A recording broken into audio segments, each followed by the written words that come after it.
नमो सिद्धाड़म। हम अपने जीवन में देखते हैं, आसपास परिवार वालों को देखते हैं कि हम सभी को बात बात पर गुस्सा आता है। हम किसी को कहते हैं वो बहुत प्राउडी है, उसे ईगो बहुत है, अहंकारी है, घमंडी है, वो बहुत लोभी लालची है, झूठ बोलता है, छल कपट करता है इत्यादि। ये 4 प्रकार की कषायें हैं: क्रोध, मान, माया, लोभ। क्रोध माने गुस्सा, मान अहंकार घमंड, मायाचारी कहलाती छल कपट करना, छल कपट में व्यक्ति झूठ बोलता है, और लोभ चाहे वह धन का, पद का, स्वास्थ्य का, यश का, इंद्रियों का, किसी भी प्रकार का हो, यह और अधिक हमको मिले और अधिक हमको मिले, ऐसी भावना होना वह लोभ कहलाता है, लालच कहलाता है। इन 4 कषायों के और भी भेद हैं, उनकी क्वालिटी के हिसाब से अनंतानुबंधी इत्यादि। कुल 25 कषायें भी कहलाती हैं। इन कषायों के कारण से पाप होते हैं। क्रोध में हम हिंसा करते हैं, झूठ बोलते हैं, लोभ में हम चोरी करते हैं, कुशील सेवन भी लोभ में ही होता है। रूप का लोभ, सौंदर्य का लोभ, विषय का लोभ, विषयों को ग्रहण करने के लोभ से हम कुशील सेवन करते हैं, परिग्रह जोड़ते हैं। ये जो 5 प्रकार के पाप हैं जिनकी चर्चा हम 3 दिन पहले कर चुके हैं कि उन पापों से बचने की भी भावना इस मेरी भावना में की गई है नहीं, जिसमें और उसकी हम चर्चा कर चुके हैं। हमने पढ़ा था, नहीं सताऊं किसी जीव को, झूठ कभी नहीं कहा करूं, पर धन वनिता पर न लुभाऊं, संतोषामृत पिया करूं। ये हमने भावना है भाई कि हमारे जीवन में पाप ना हो। पापों का कारण ये 4 कषायें हैं: क्रोध, मान, माया, लोभ। इन कषायों का कारण कौन है उसकी चर्चा हमने कल भी की थी। आज उसी चर्चा को और आगे बढ़ रहे हैं। विचारणीय बिंदु है। सब हमें गुस्सा नहीं आना चाहिए, गुस्सा मत करो, घमंडी मत बनो, अहंकार नहीं करो, इतना प्राउड अच्छा नहीं है, लालच करना बुरी बला है, ये सब तो कहते हैं और सच में ही कषाय नहीं करना चाहिए। लेकिन ये कषाय होती ही क्यों है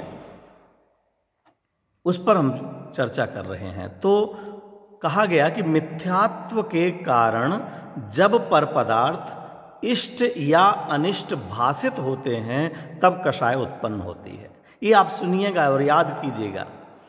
मिथ्यात्व के कारण जब पर पदार्थ इष्ट या अनिष्ट भासित होते हैं तब कषाय उत्पन्न होती है।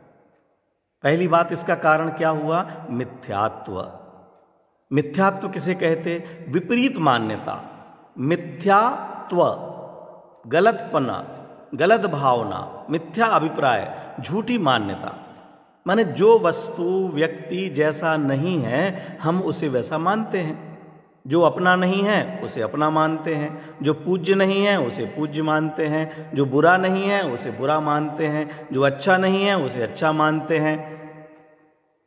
जिसका जो स्वरूप है उस स्वरूप से विपरीत यदि हम मानते हैं तो उसके कारण कोई अच्छा लगता है और कोई बुरा लगता है, इष्ट लगता है, अनिष्ट लगता है। जो अच्छा लगता है उसे इष्ट कहेंगे, जो बुरा लगता है उसे अनिष्ट कहेंगे।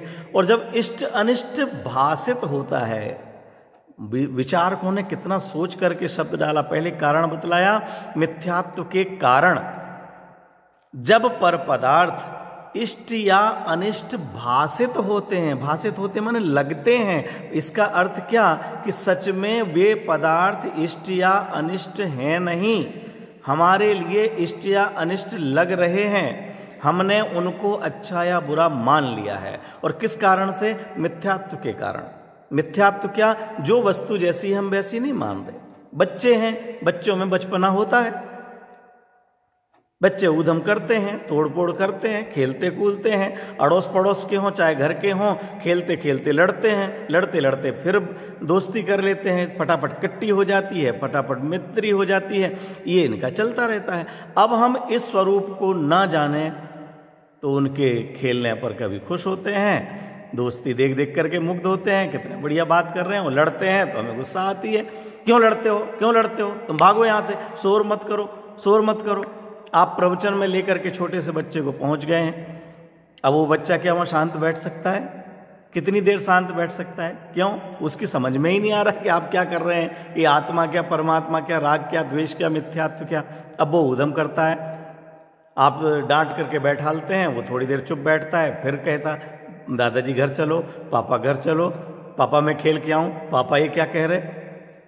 अब आपको गुस्सा आता है, वो बच्चा ही अपना ही बच्चा है लेकिन वो बुरा लगने लग जाता है, ये क्या कर रहा है, क्यों पागलपन कर रहा है।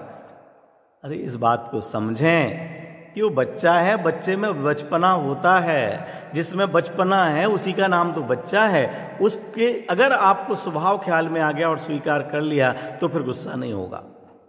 महिलाओं का अपना स्वरूप होता है, दुकानदार का अपना स्वभाव होता है, आग का अपना स्वभाव है, बारिश का अपना स्वभाव है, पानी का अपना स्वभाव है, जीव का अपना स्वभाव है, शरीर का अपना स्वभाव है। हम वस्तु के स्वभाव को स्वीकार कर लें तो कभी कोई अच्छा बुरा लगेगा नहीं, अच्छा बुरा लगेगा नहीं तो हमें कभी भी किसी पर कोई कषाय नहीं होगी। हम वस्तु के स्वरूप को स्वीकार नहीं करना चाहते। शरीर का स्वरूप सड़ना गलना ही है। हम कितना भी कुछ भी खाएं, कितना भी विटामिन, इसमें ये प्रोटीन होता है, इसमें कैलोरी होती, कितना भी खाते रहें, लेकिन एक समय के बाद यह गलेगा ही, यह टिकने वाला नहीं है। जो जितना कर्म बांध करके आया है, असाता बांध करके आया, कितना भी करोड़पति हो लेकिन असाता का कर्म बांध करके आया तो बीमारी होगी ही। करोड़ों रुपए का वैभव होगा लेकिन फिर भी उसके लिए कोई शुगर की बीमारी चल रही है, अब शक्कर नहीं खा पा रहा, ब्लड प्रेशर हाई रहता, नमक नहीं खा पा रहा, अच्छे मीठे फल नहीं खा पाता है, मिठाई नहीं खा पाता, नमकीन नहीं खा पाता, करोड़ों रुपए का वैभव पड़ा हुआ है। करोड़ रुपए होने का पुण्य का उदय है, उसको देखने का पुण्य का उदय है, उसको देख देख करके करोड़पति मानने जैसा कर्म का उदय है, लेकिन उसका उपभोग कर सके ऐसा उदय नहीं है। और ये किसी दूसरे के कारण से नहीं है, कोई दूसरा खाने पीने नहीं दे रहा है ऐसा नहीं है, ये हमारा ही कर्म का उदय है। हम इस स्वरूप को जाने। लोक में जो भी हमारे लिए साधन मिल रहे हैं, बिछुड़ रहे हैं, वो अपनी योग्यता से आ रहे हैं, जा रहे हैं, उनमें हम अपनापन करते हैं, अच्छा मानते हैं, ये हमारे साता का उदय। और उनको देख देख करके हम अपने जीवन में बुरा मानते हैं, दुखी होते हैं, शोक करते हैं, उनको हटाना चाहते हैं, ये मेरे पाप का उदय है। धन वैभव का मिलना पुण्य का उदय नहीं, धन वैभव का चला जाना पाप का उदय नहीं। स्वस्थ मजबूत शरीर होना ये पुण्य का उदय उपचार से कहा जाता है, और बीमार हो जाना ये पाप का उदय उपचार से कहा जाता है। सच में जिस परिस्थिति में हम अपने आप को प्रसन्न मानते हैं, स्वस्थ मानते हैं, अच्छा मानते हैं, वो हमारे पुण्य का उदय चल रहा है। और जिन कारणों से हम अपने आप को दुखी मानते हैं, उस समय हमारे पाप का उदय चल रहा है। सच्चा वस्तु स्वरूप समझ करके आनंदित हों, खुश हों, तो हमारे पुण्य का उदय है। वाह, हमने ऐसा वस्तु स्वरूप समझा ही नहीं। शरीर का एक एक परमाणु स्वतंत्र है, बेटा बेटी स्वतंत्र है, समाज स्वतंत्र है। मैं इसे चलाता हूं ये मेरी मिथ्या मान्यता है, मैंने बनाया है ये मेरी मिथ्या मान्यता है, मैंने पैसा कमाया है ये मेरी मिथ्या मान्यता है, मैंने खर्च किया है ये मिथ्या मान्यता है। जिस पैसे का आना था वो आया, जिसको जाना था वो जा रहा है, जिस बेटे को जो बनना था वो बन रहा है, शरीर को जितने दिन तक स्वस्थ रहना था वो स्वस्थ रह रहा है, अस्वस्थ होना है अस्वस्थ रह रहा है। हमारे शरीर को व्याधि का घर कहा गया है, ये व्याधियों से भरा हुआ है। एक एक रोम में 96 रोग भरे हुए हैं, हजारों रोगों का की खान है ये। अब जो रोगों का खान है उसमें से क्या निकलेगा? दूध की थैली आती है, अगर वो लीक हो जाए तो उसमें से क्या निकलेगा? दूध निकलेगा। पानी की थैली है, प्लास्टिक आजकल आने लग गया पैक, उसमें से लीक हो जाए तो पानी निकलेगा। शराब की भी थैलियां आने लग गई हैं, वो लीक हो जाए तो उसमें से क्या निकलेगा? कि शराब निकलेगी। अब इसमें क्या आश्चर्य है? ये जो शरीर मल मूत्र मांस मज्जा हड्डी खून से बना हुआ है, इसमें से अगर खून निकलने लग गया, खून पील लाल की जगह कमजोर पड़ने लग गया, कुछ होने लग गया, इसमें क्या आश्चर्य है? ये आंख नाक कान में से मल बहने लग गया, इसमें क्या आश्चर्य है? क्योंकि यह तो मल की खान है, रोगों की खान है, और आत्मा ज्ञान की खान है, सुख की खान है, अनंत श्रद्धा चारित्र की खान है। ये इसकी का भंडार है। जीव में से निरंतर ज्ञान ज्ञान ही निकल रहा है। हम उस ज्ञान स्वभावी वैभव को जाने, ज्ञान स्वभावी स्वरूप को जाने, और सभी जीव ज्ञान स्वरूपी हैं, कोई छोटा बड़ा नहीं, समस्त जीव अनंत वैभव संपन्न है, कोई छोटा बड़ा नहीं। तो हमें क्रोध भी नहीं होगा, मान भी नहीं होगा, माया भी नहीं होगी, लोभ भी नहीं होगा।